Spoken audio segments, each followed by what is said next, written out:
প্রিয় শিক্ষকবৃন্দ, ইনশাল্লাহ চমৎকার সমাবেশ হয়েছে। আমাদের রাস্তার ওই প্রান্ত থেকে পেছন প্রান্ত পর্যন্ত একাকার হয়ে গেছে, কিন্তু আমাদের সাংবাদিক ভাইয়েরা সামগ্রিক ছবিটা নিতে পারতেছে না। আপনারা দয়া করে উভয় পাশে যদি পিছিয়ে যান, সমস্ত ফুটেজটা নিলে আমাদের নিউজটা ভালো হবে। আমরা আপনাদের কাছে বিনীত অনুরোধ করছি, আপনারা উভয় পাশে ফাঁকা হয়ে যান, দয়া করে আপনারা উভয় পাশে ফাঁকা হয়ে যান। সকল সম্মানিত শিক্ষক মন্ডলীর দৃষ্টি আকর্ষণ করছি, আমরা একটু জায়গা করে দেই। আমরা প্রিন্ট এবং ইলেকট্রনিক্স মিডিয়ার যারা আছেন সাংবাদিক ভাইরা, কাজের সুবিধার্থে আমরা একটু জায়গা দেই।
আমাদের ম্যাডামরা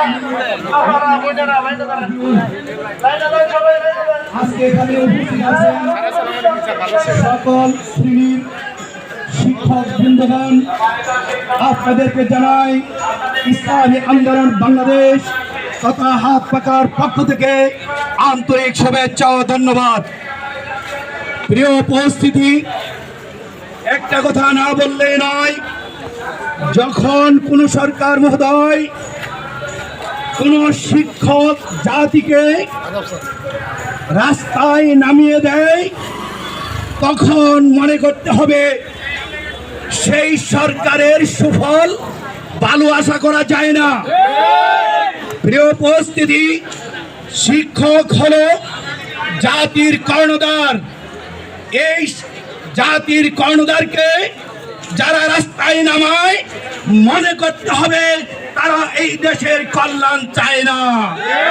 প্রিয় উপস্থিতি, দেশের উন্নয়ন করতে হলে, দেশের সমাজ মঙ্গলজনক কাজ করতে হলে শিক্ষক ছাড়া কোনো বিকল্প নাই। কি বলেন, ঠিক কিনা? প্রিয় উপস্থিতি, এই দেশ গাঁজা মদ হিরোইন ভরে গিয়েছে, এটাই একমাত্র শিক্ষকের মাধ্যমে নিরসন করা সম্ভব। কি বলেন, ঠিক কিনা? আর এই শিক্ষক মহোদয়কে রাস্তায় নামিয়ে দিবেন, এই বাংলার তৌহিদি জনতা বরদাস্ত করবে না ইনশাআল্লাহ। আমি অন্তর্বর্তীকালীন সরকার মহোদয়কে বলবো, শিক্ষক মহোদয় যে দাবি করেছেন অত্যন্ত নগণ্য একটা দাবি। আপনি এই দাবি উপস্থাপন করার সঙ্গে সঙ্গে আপনার এই দাবি পূরণ করার দরকার ছিল আমি মনে করি। প্রিয় উপস্থিতি, আপনি যদি শিক্ষকদেরকে যেভাবে হয়রানি, রাস্তাঘাটে বেইজ্জতি আপনারা করছেন, আমি মনে করি গোটা বাংলাদেশে